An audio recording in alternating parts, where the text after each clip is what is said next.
That would be double counting, but I've seen numerous times them keep doing this. A Michigan poll worker exposes numerous cases of voter fraud that she witnessed while working at a polling center in Detroit.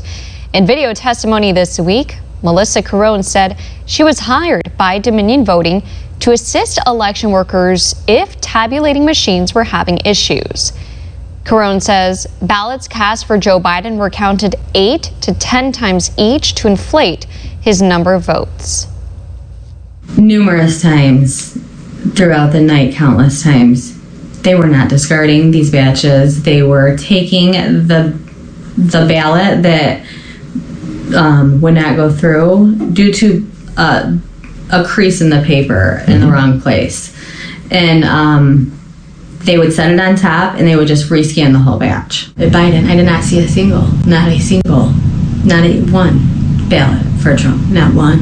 No Trump votes in all of these. The whole time I was there, I did not see it. When were you there? I was there for 24 hours.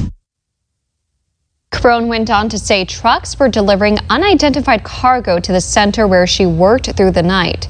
She adds she's 99% sure that Dominion voting machines were connected to the internet in violation of the law.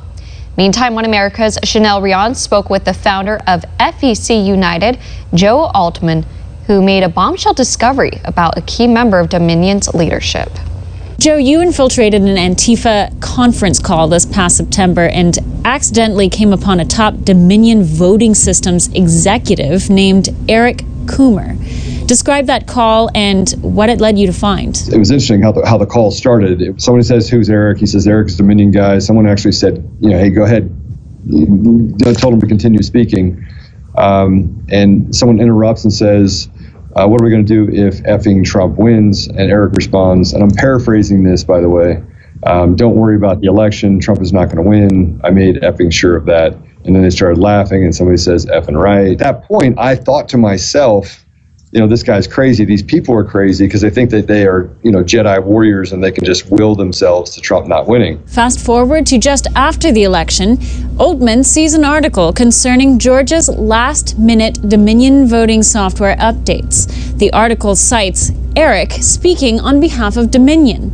Altman remembers his September call and begins to dig deeper. But I did do research on Eric, and so I just put a simple Google search to start, which was Eric Dominion, Denver, Colorado. And Eric Coomer came up immediately under Dominion voting systems. So anytime that there was a press release, Eric Coomer was the one giving that press release. Anytime that they were pitching the product to different municipalities, he was the one pitching the product. And I'm talking about Arizona, Wisconsin, Georgia, Pennsylvania, you name it, his name pops up everywhere. The real shocker came when Altman found Coomer's Facebook posts. And when I got access to his Facebook, you get that sinking feeling like this is crazy. Here's a director of strategy and security at Dominion.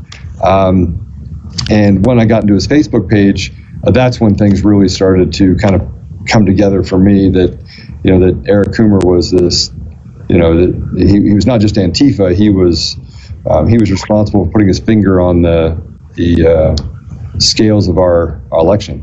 Posts including the Antifa Manifesto, vitriolic posts against all Trump voters, song links like Dead Prez and F the Police and F the USA. Altman says Coomer had the title and the power to exercise his vitriol through Dominion. If Coomer is investigated and found to have indeed tampered with a presidential election, such an action could be tried for treason. Unfortunately, the question is, will the FBI step up to investigate? For more on this interview and others, tune in for OAN's upcoming investigation on Dominion. Chanel Rion, One American News, Washington.